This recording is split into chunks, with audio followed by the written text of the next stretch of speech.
as exalted in heaven, where God had taken him up until the resurrection at the end of the world. But that would at most have led them to proclaim the assumption of Jesus into heaven, or the glorification of Jesus in heaven, not his literal resurrection from the dead. For the Jew, the resurrection was an event that took place in space and time, in history. And therefore, something more is needed than just hallucinations of the dead man to explain why they came to believe in the resurrection of Jesus, rather than merely his translation into heaven. Now, the fourth historical fact, accepted by all historical scholars, is that the disciples believed Jesus appeared to them and proved he had risen from the dead. The origin of Christianity is actually itself one of the most extraordinary phenomena in the history of the world. AD 20, there ain't such a thing as the Christian church. By AD 120, the emperor in Rome is getting worried letters from one of his proconsuls off in northern Turkey about what to do about these Christians. So in that century, you have this extraordinary thing suddenly appearing out of nowhere. And all the early Christians for whom we have actual evidence would say, I'll tell you why it's happened, it's because of Jesus of Nazareth and the fact that he was raised from the dead. Now, once we face these four historical facts squarely, namely the honorable burial of Jesus, the empty tomb, the post-mortem appearances of Jesus, and the disciples' belief that Jesus was risen from the dead, these four facts call for the conclusion that Jesus rose from the dead.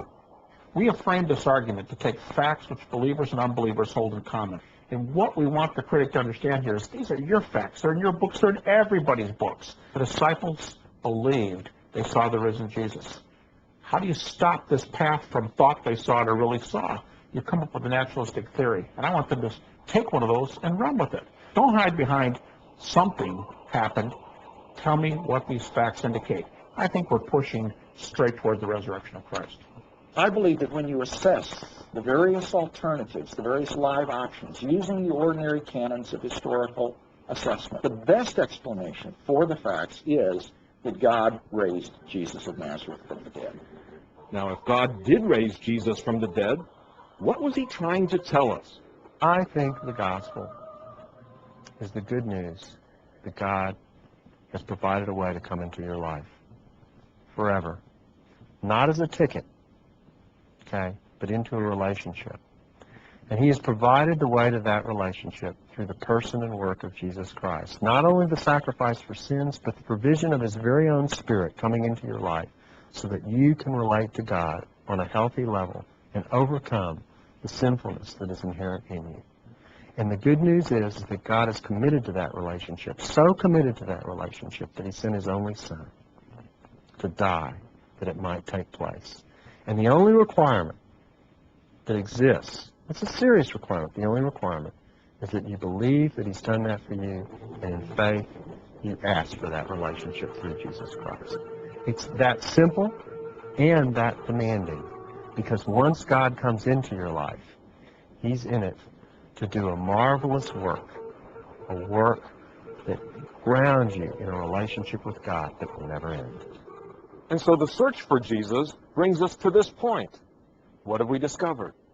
So if a person is going to say, Jesus is not going to be important in my life, I'm not going to believe in him, then they're going to have to say that for other reasons besides historical. The evidence is there, the sources are there, the picture is clear and coherent, and in my academic opinion, the picture is quite compelling. Therefore, the historian, whether that historian be a secularist, a Muslim, a Christian, whatever, the historian has to say, how do we explain the fact that this movement spread like wildfire with Jesus as the Messiah, even though Jesus had been crucified? And the answer has to be, it can only be because he was raised from the dead. The claim of the resurrection of Jesus alone makes him unique among religious figures of the world. The fact that we have rather good evidence for it makes it more than unique, it makes it astonishing.